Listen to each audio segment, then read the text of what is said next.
I'm enthralled to share the stage with Yoss. His name is actually Jose Miguel Sanchez, but he writes with this name, Yoss. And this gentleman sitting next to me is a writer from Cuba, if you take the Spanish pronunciation, or Cuba. I was introduced to him recently by a common friend of us named David Shook, who lives in Los Angeles. And since then, we have had email conversation. But we just met yesterday after a session that Yoss had with other writers who write science fiction. So, and then we had, we were talking about Bangladesh, Cuba, La Havana, Dhaka, and then I offered him ice cream because I knew that he loves ice cream. He doesn't smoke. Look at him.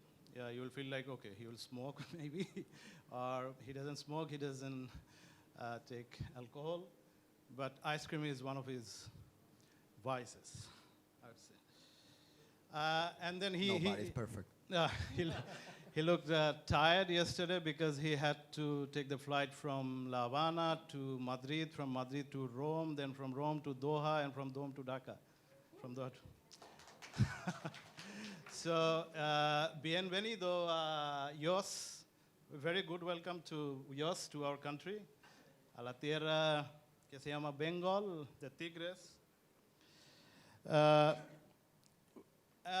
Now, let me tell you something about Cuba first, and then we'll talk about Cuba, growing up in Cuba, like Yoss, as a young man, and then became a writer, and then the differences between the Cuban people and Bangladeshi people, his opinion about Bangladesh, and particularly Dhaka, but he hasn't been outside of Dhaka. He was just here yesterday.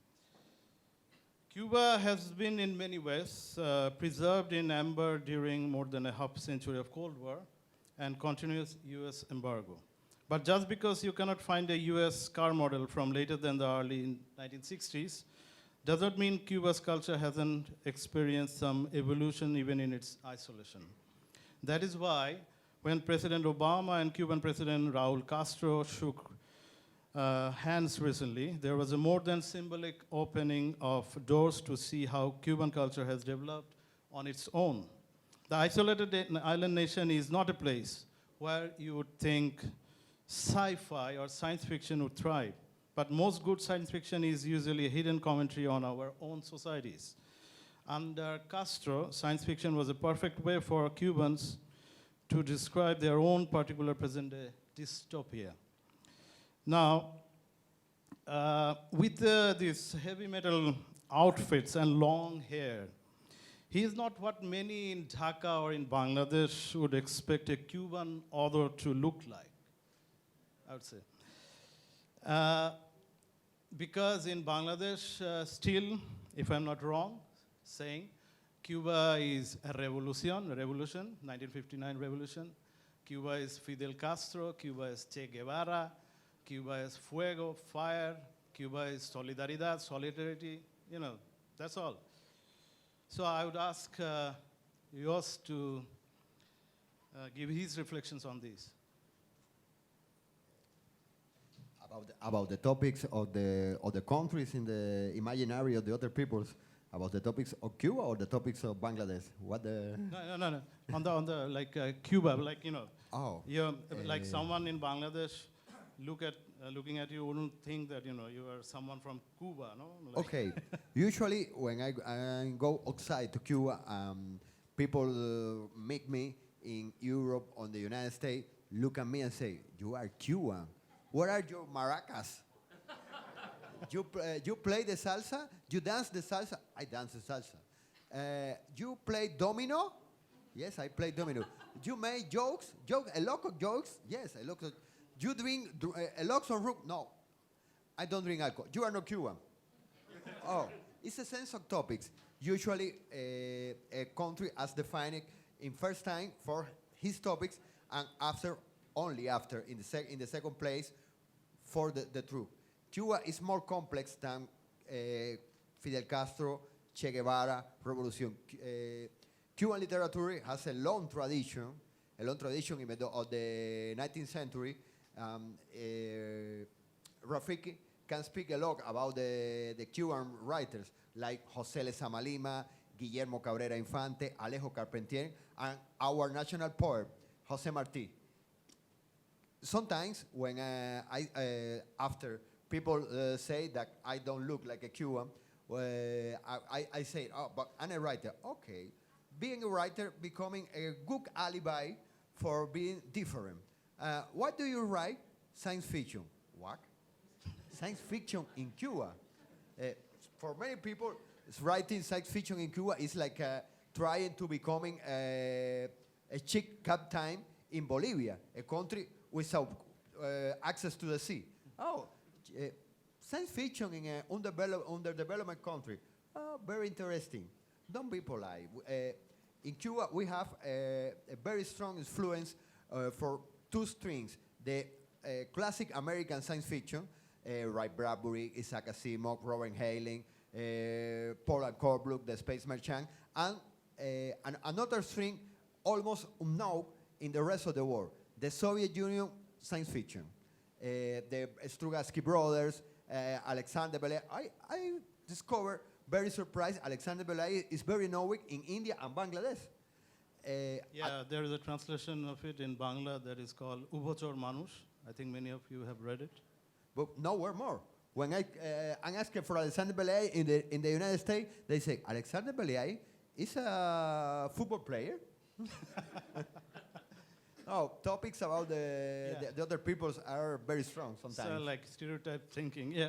And in general, as far as I know, like science fiction is not a genre very popular in Latin American literature, no? No, in the sense that when the scholars made an Latin American science fiction map, they put 3 points in all Latin America: Mexico, Argentina, and Cuba. It's not very popular. I have more than 30 writers for a little island with only 11 million inhabitants. It's not so bad. But in Colombia, they have one writer who writes science fiction for more than 30 years, and is like the classic Bolivian chick captain. It's the only one.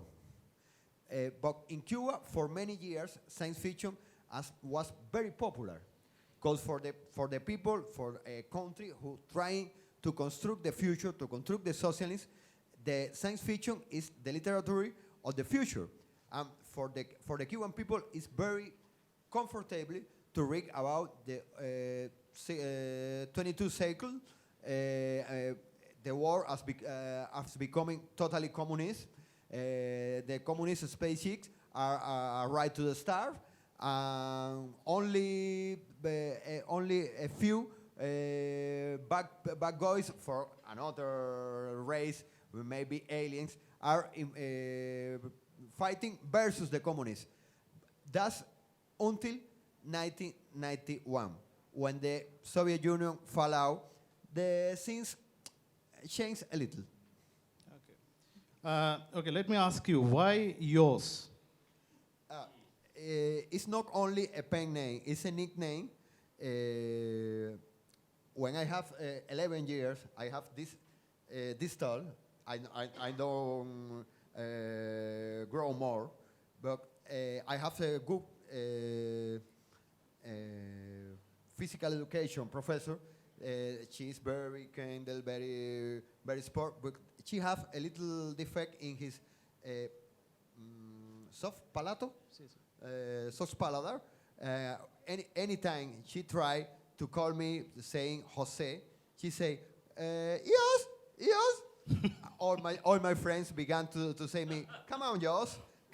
The first time I'm saying my first short story to a contest, to a prize, I must chose a pseudonymous.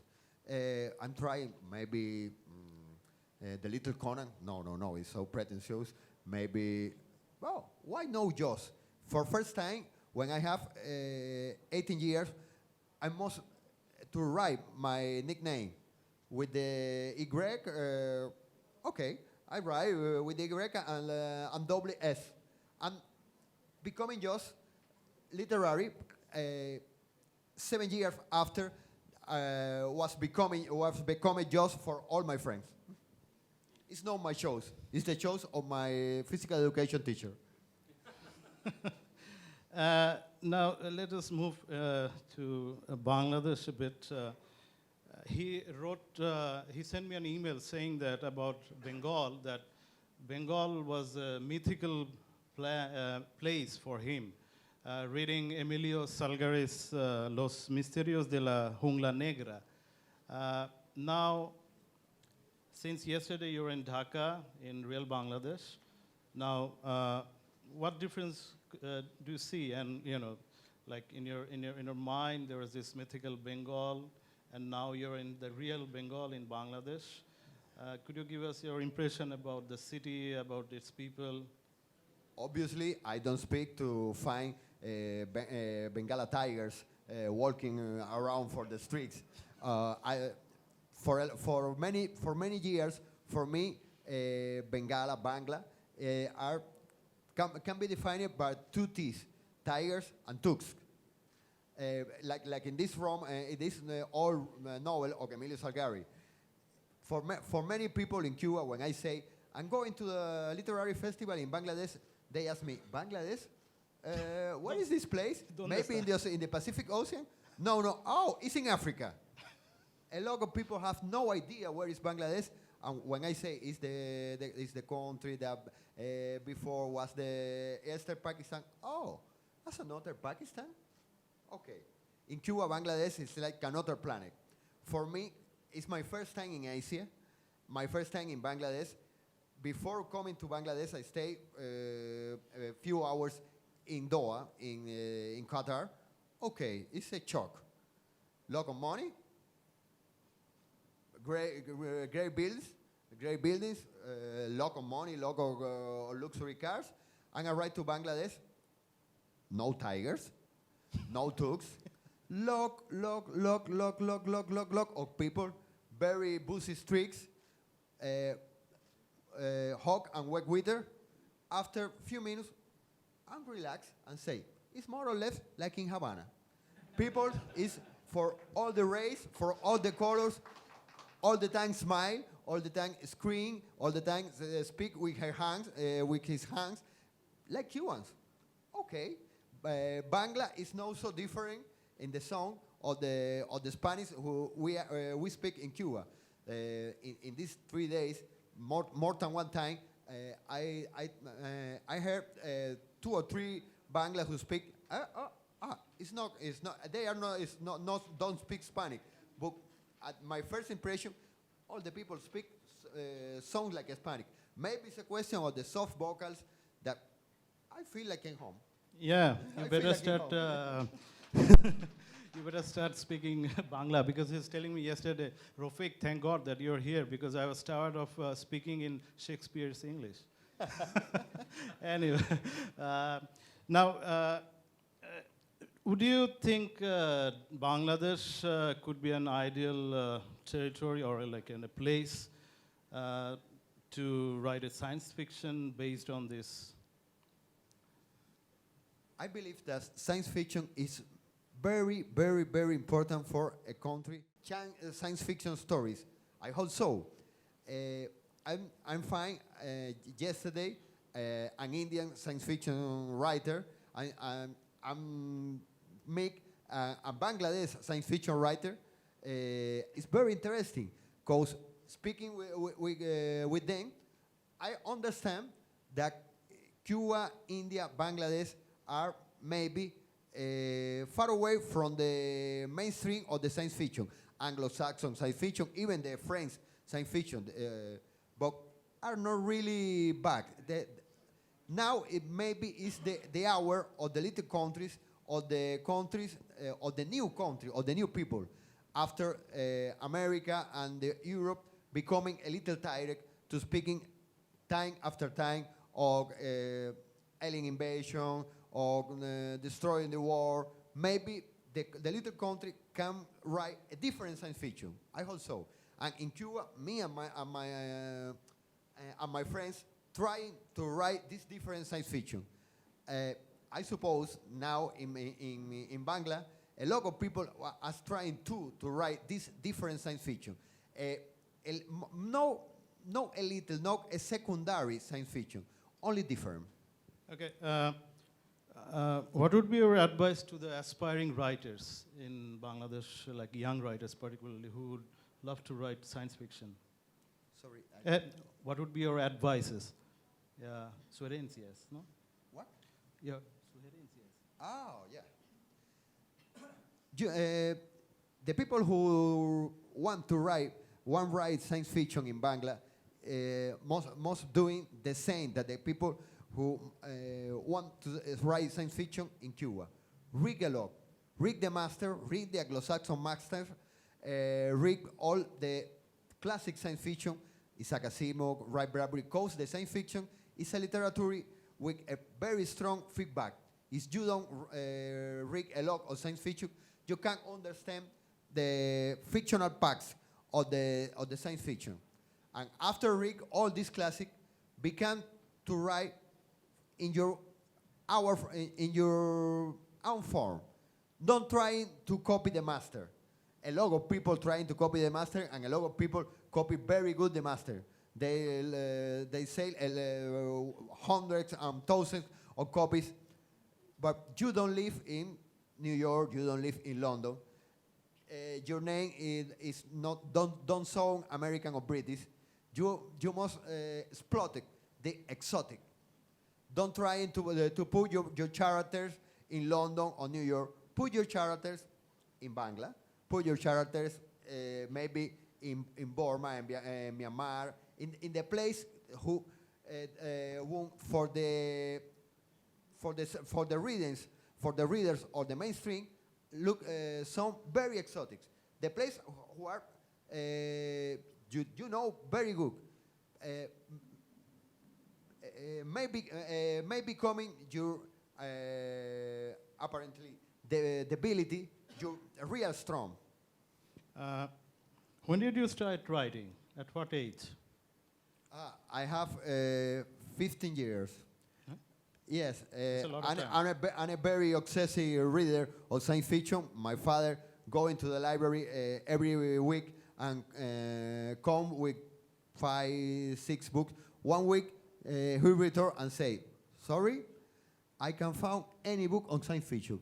I'm afraid you read all the books on science fiction of this country. Wow, this don't sound very well. I'm becoming shocked and say, okay, if I read all the books of science fiction, I write new books. I'm trying. I was reading a lot of science fiction books. I'm trying again.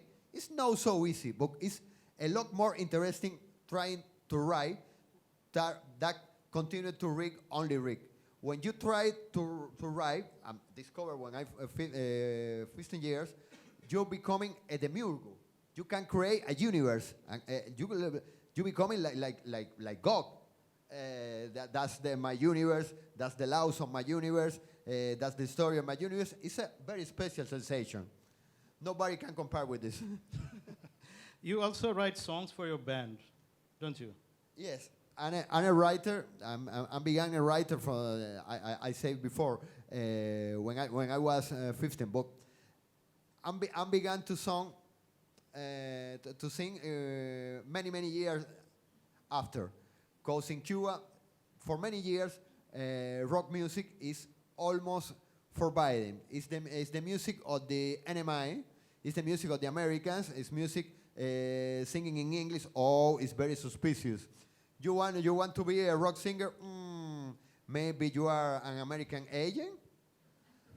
Only in the more or less last 10 years, rock becoming step by step and little by little, no so suspicious. And in 2007, a good friend of mine, many times we are make in little parties. Many times I take the microphone in a karaoke, sing "Smoke on the Waters," "Stairway to Heaven," the classics. He asked me, "Okay, I have a band. You can become our singer." What can I do? What can I do? What must to do? Okay, coming tomorrow.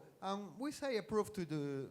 Okay, when I go the next day, I'm trying to sing 3 songs. He heard me with a poker face. I'm thinking, oh, I'm really lost, and I'm making my worst. After 3 songs, it's stuck. Oh, it's finished. Okay, come on tomorrow. We be coming to say. So it's so easy. No, it's not so easy.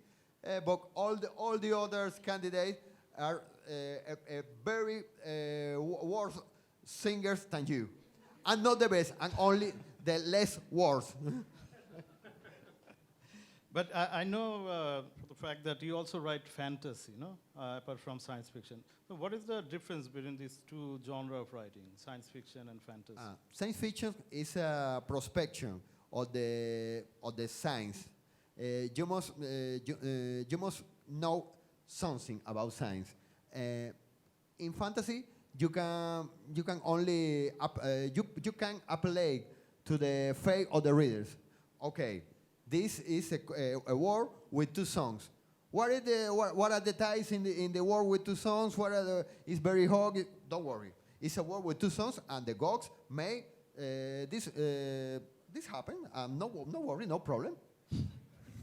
Because there is a strong tradition of fantasy writing in Latin America as a whole. Yes. Actually, Latin America has a very strongest tradition of fantasy. Not the high fantasy, not the heroic fantasy, but fantasy in the more large sense of the word. Science fiction is a lot more recent. The mainstream in the Latin America until now don't trust in the science fiction, because science fiction is not only for nerds, it's for geeks. Right. If you don't have any idea or any technological culture, never mind if you are read Socrates, if you can speak perfectly Latin, you can understand science fiction.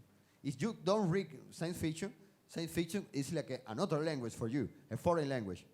And sometimes the critics say like the fable or the fox in front of the grave. Oh, are greens. Okay, now let us talk about Bangladeshi literature a bit, because I gave you a book yesterday, and he was telling me just standing outside that he read some of these poems by Jibanananda Das, translated by our very famous professor Fakhrul Alam.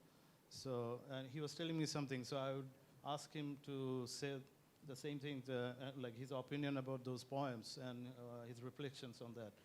Yes. In first place, it's a very, very, very good gift. Thanks a lot. Publicly. I discovered Jibanananda Das yesterday in the today very early in the morning, in the 2 in the morning when I returned to the hotel from the party, from the dinner party. Try to read 1 or 2 points. I read 1, 2, 3, 4, 5. It's unbelievable. Even if you know, the Italians say traduttore, traditore, only translator is a traitor. Even this, I can understand beyond the tradition of the English to the Bangla, the unbelievable sense of ecological responsibility of cosmic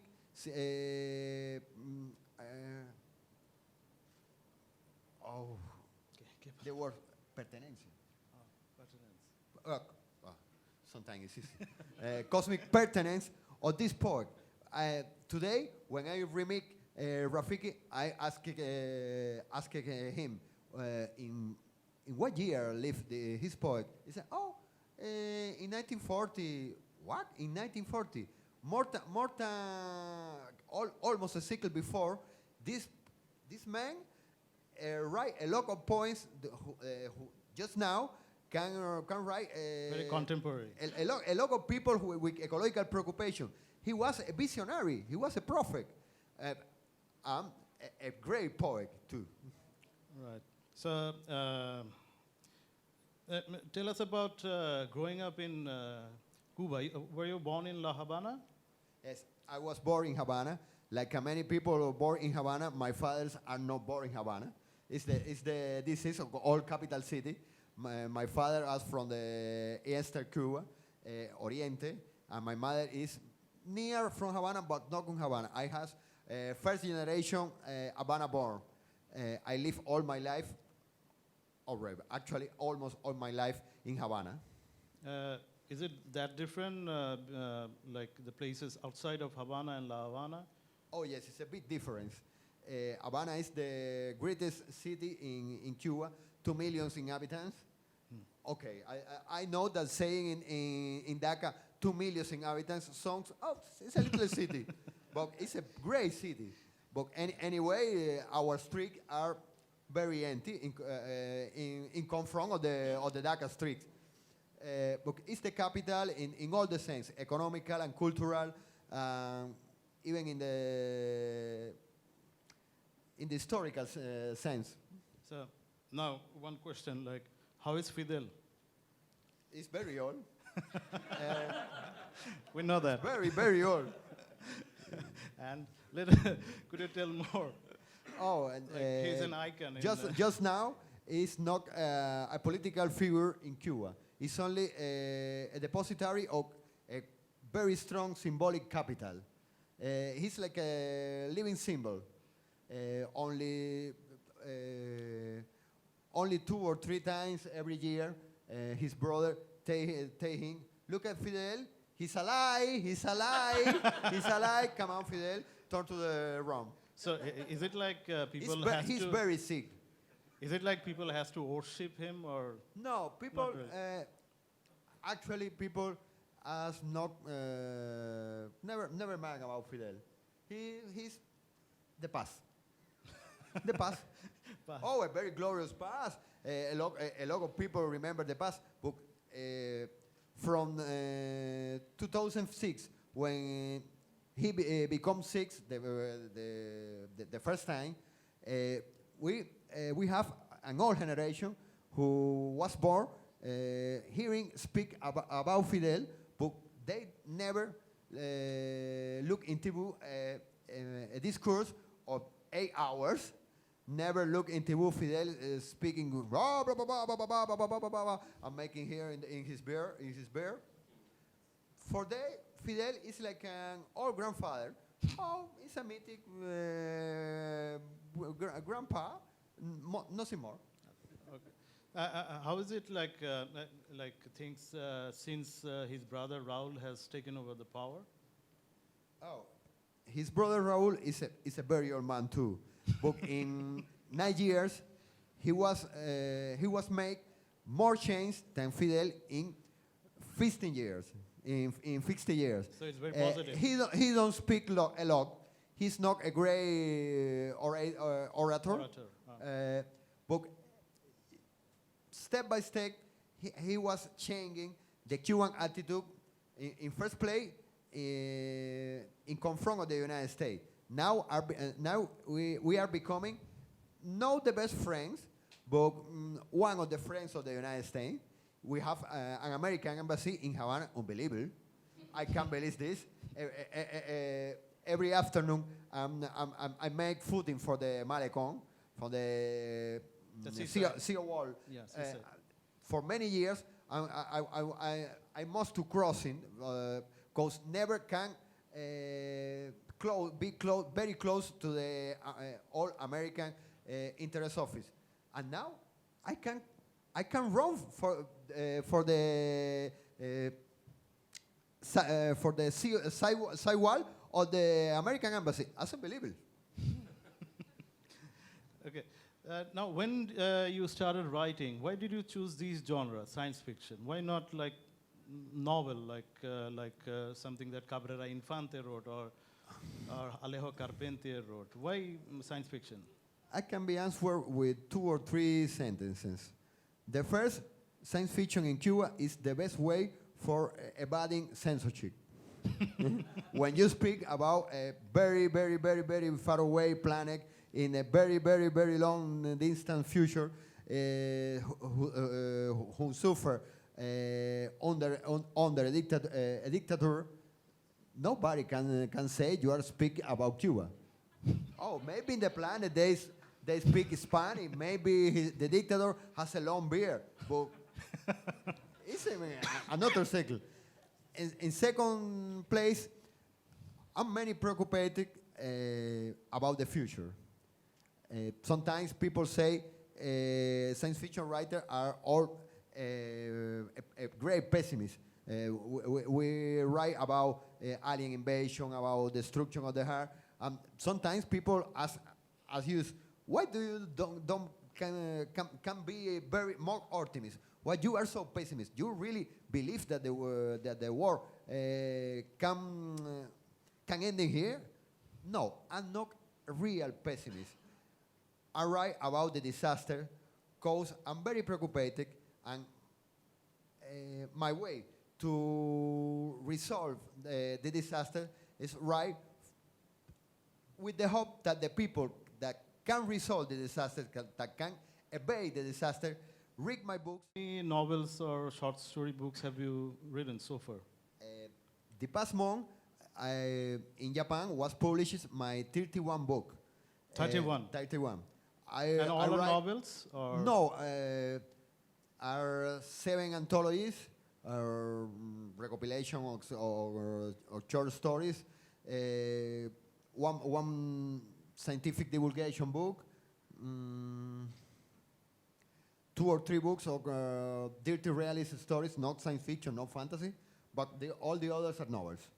Right. And they have been translated into many languages. Like I know for a fact that one has been translated into English, The Planet for Rent. no? Yes, A Planet for Rain is my for a lot of people is my best book. Was translated to French, English, and next year to Italian. Right. I was translated to the Poland, to Japanese, to Taiwan Chinese, I suppose Cantonese. I have the book, I can read. Chinese Mandarin. Have you seen your the English version of your book? Have you read it? Because you are very good in English. Oh, no, I'm not very good in English. You are very polite. I'm trying my best. But have you read the English version of your Oh, book? I read the English version. What is your it's opinion about very the good. translation? Actually, it's a lot better than the original in Spanish. My translator is a lot more, a lot better writer in English than me in Spanish. I'm a very lucky man for having a so good translator. Yeah, that is a great tribute for the translators, because this is something that Garcia Marquez told about Gregory Rabasa, the great translator. Like, the 100 Years of Solitude in English is a better written book than in the original Spanish. Yes. Okay. Now, you were telling me you also live in Rome for some time. Oh, no? yes, for 4 years. Maybe I was the only Cuban who was going to Rome, meet a Cuban girl, marry a Cuban girl with a lot of very beautiful Italian girls. I prefer my own people. And for 4 years, I stayed in Rome, married with her. 2000 or 2000 until 2004. In 2004, I divorced. We divorced. Actually, for the Italian law, we becoming actually separated, and only the divorce only becoming legal 3 years after. But except by these 4 years, all my life I live in Cuba. Right. Okay. And do you often go outside of Havana? do you travel outside of Havana? No. ¿Vías por el otro parte de Cuba? Oh, yes. I said you before that Havana is not all Cuba, but usually 2 or 3 times every month I'm going outside Havana. In fact, when I return to Havana, I arrived the next Monday in the night, and in the Thursday in the morning, I'm going to Trinidad, a very old colonial city in the center of the island. Okay. I would say like you're a big hit in this festival because since yesterday I've seen like people, particularly young people, are crazy about taking photos with you. Because I had to play the role of a photographer like almost 17 times. Does it happen when you walk down the streets of Havana? Does it happen in your own country? Yes. In Havana, a lot of people believe that I am a tourist and come close to me. Do you want cigars? Do you want room? Do you want very beautiful girl? Do you want an apartment? Sorry, I'm a Cuban. Oh man, oh, you don't look like a Cuban, man. You are a trap. Now, tell us a little bit about the contemporary Cuban literature. Literatura contemporánea cubana. Oh. Yeah, like fiction and also poetry. Oh yes. Because in Bangladesh, in Bengali literature, we have a very keen interest in poetry, and I would mention like 2 poets particularly, Cuban poets like Nicolas Guillen and Jose Marti. They're quite well known in the Bengali intellectual world. Yes. Now in Cuba, we have a very particular situation with the novelists and the short story writers. I can speak about 2 or 3, especially Leonardo Padura. Leonardo Padura. 2 months ago, he won. Sorry. Escribe novelas The policíacas, Príncipe de Asturias prize. He write black novel. Black novel? ¿no? Detective novel. Oh yes. And the other is Pedro Juan Gutiérrez. Is maybe the most known author, Cuban author in Europe after Leonardo Padura. He's a great writer of dirty realism.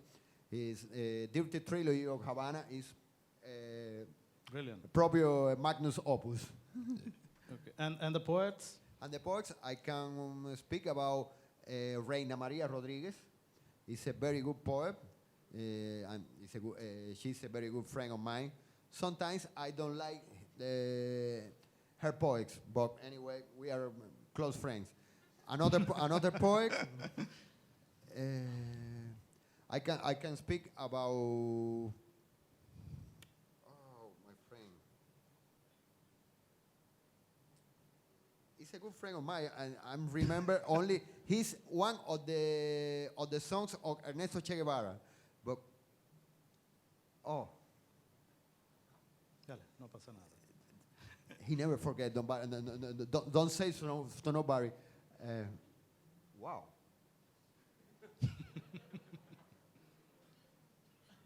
No, I can't remember his name. It's Alzheimer. Anyone who represents the Afro-Cuban literature, like I guess like there's a lot of people whose forefathers actually came from Africa, no, in the colonial days, and like because there's a big black population in Cuba, no, Yes. and they are one of the great creators of Like Nicolas culture. Guillen. Like Nicolas Guillen. We have another black people poets like Ángel Escobar. He died in the 1984. We have Soleida Rios. Is a good friend of mine. I remember her name. Soleida Rios. We have a lot of people. Cuba is a very multi-ethnical society. Sometimes you can say, looking a girl or looking a boy, what ethnic is. It's a great mixture. Black, white, So it's a fusion. Indians. It's a great fusion, like in Bangladesh. Very creative, yeah. But it also belongs to this part of Caribe, no? It's, Yes. So would you say that the Cuban literature or the writings, you as a writer of fantasy, that you create, has some kind of similarities with the other writers from the Caribbean one, like two famous writers I would name, like one is Gabriel Garcia Marquez, he's from the Caribbean, Colombia, and another one is George Amado from the Brazil. From San Salvador de Bahia. So would you say that? Yes, would you it's agree? really, because it's the, when a country is so close to the sea, like Colombia to the Pacific, or Bahia, like in Bahia Brazil. to the Atlantic, or Cuba with the Caribbean Sea, being among and growing beside a big sea is a very special situation. It's a great, it's a strong sense of community between Jorge Amado, Garcia Marquez, Lezama Lima, Alejo Carpentier. It's the same. The sea is here. Right. The sea is for all use, and the sea is. Can you explain the sea? The sea, as unexplained, it. It's only the sea. Yeah. Nothing more and nothing less. And what about this? What about this school of writing that is well known throughout the world? And I would say, like Garcia Marquez is, whenever people say in Bangladesh, whenever people say Garcia Marquez, they say realismo mágico or magic realism, and I tell them no, it's not the case every time. Oh, in Cuba, it's a very old argue between Garcia Marquez and his realismo mágico and Alejo Campertien and lo real maravilloso. Garcia Marquez say realismo mágico is Just for a moment, as a writer and a person from that part of the world, from Cuba, from a Caribbean island, like Yes. would you say that you have the same sort of sense thinking, and like that fantasy has a particular element into your reality that is comprised of Yes. myth and local beliefs and all that. That's the question. Cuba and all the Caribbean is a realist country. Our day by day is very fantastic. That's the sense our writer Alejo Capertien say.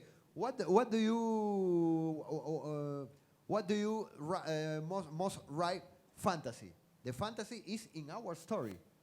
The fantasy is in our conquest. In our daily life.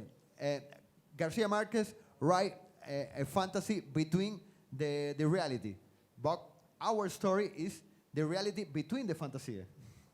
Exactly. I think similar things happen in Bangladesh because I come from my father comes from a village that is in the southeast part of Bangladesh, and there is this. When I was a small kid, I used to go, and then there is this shrine, like a mausoleo, of a saint man. But and people used to call it Kolla Shahir Mazar, like the shrine of a body which is half, not the full body. So at that point of time, it didn't strike my mind. But when I became older and I asked people, why is it so? Why do you call it Kolla Shahir Mazar? And then they explained me, because this half part of the body of this religious, saint person, actually, the other half is in another town, some like 60 kilometers away. And It's unbelievable. It's real. And you can write a story on that. That would be a magic realism. Sometimes, if you try to write a story over this fact, the reader say, "Oh, what a fantasy! What a fantasy! Oh, you have a great imagination." I don't have. Sometimes I don't have imagination. I only look in my window, to the street, to my window, from my window. Yeah. So the reality is plays in a different way in your part of the world. Yes, Cuban usually says is that if Frank Kafka was born in Cuba, he never becoming famous because it's normal when it's not very strange that a man awaking one day, It becomes- becoming a cockroach. In Cuba, a lot of cockroach becoming one day becoming ministries. Yeah, that's what Garcia Marquez told once. Like, you know, if Kafka could write that, and if it would be a classic of world literature, I could write something like that. Now, let us talk more about particularly the science fiction genre in Cuba. Now, are there many writers in Cuba, apart from, of course, you, like, who write in the same genre? We are more or less actually 30. 30? 30, sorry. I'm not the older, I'm not the younger. I'm in the, like, you can say transit generation. We have until now five or six writers that began to write in the 70s. A lot of young writers that began to write 3 or 4 years ago, and now they have 2 or 3 books published. Right. But do you get publishers there? Like, in this moment, we have 2 or 3 collections. We have for the editorial for young readers, Gente Nueva, young people, have a collection, Amber.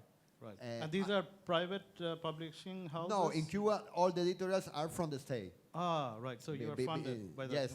Ah, right. And So, but what happens when you write something that is critical about the government or the? you try to publish in Amber. It's not a place with a very strong censorship, but sometimes you can do it. Sometimes the editor say, "Hello, I can publish this," or I can publish, and the day after I'm going to jail with you. I advise you. You try to publish this book in a foreign editorial. Sometimes foreign editorial, especially in Canada, Spain, and United States, now are very interested in the Cuban science fiction. But anyway, if you write in Cuba, you have in mind your perfect writers. Your perfect readers are Cubans. I'm very surprised.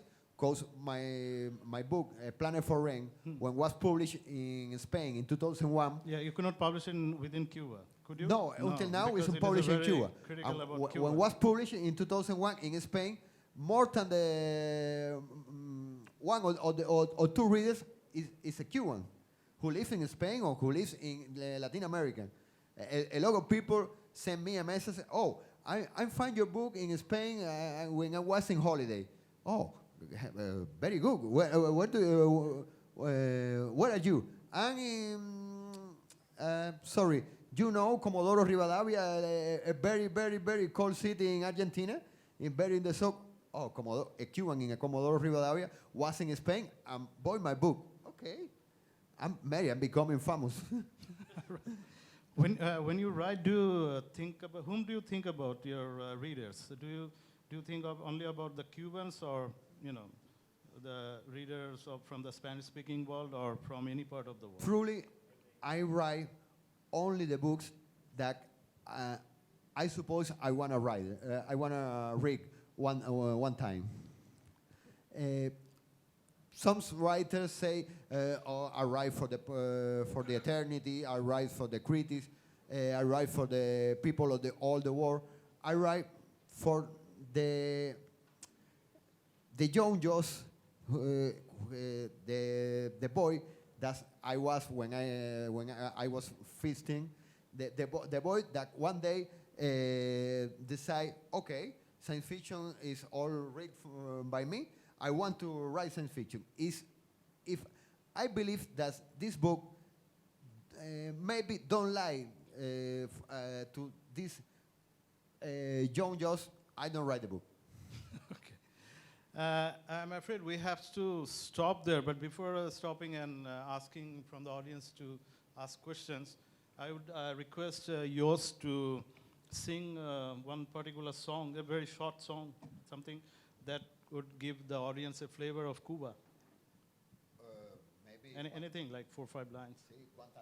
Sí, sí, sí. ¿Por qué no? It's like many of you may know that Guantanamera is a very famous song, so he's going to perform that.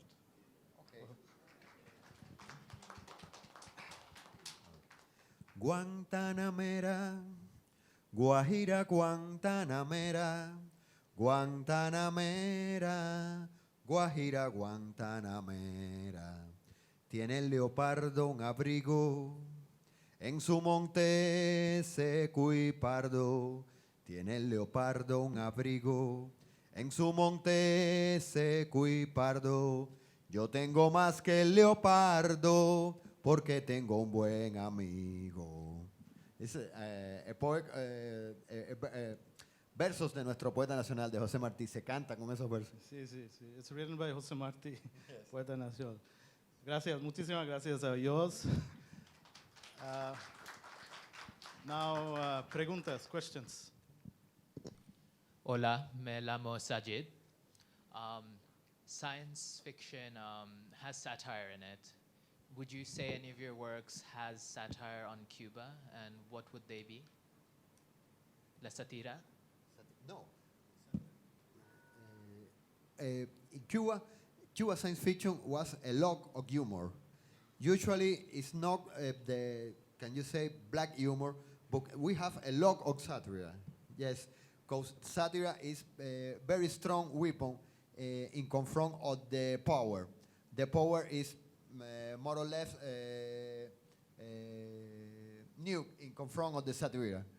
If you can make readers long for the power, you can win the battle. All right, thank you. Okay, next question.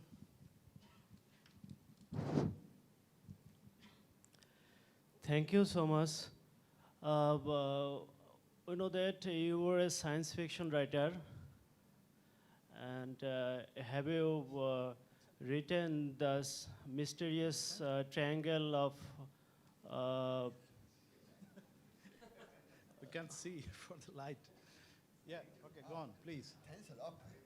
have you Now I see you.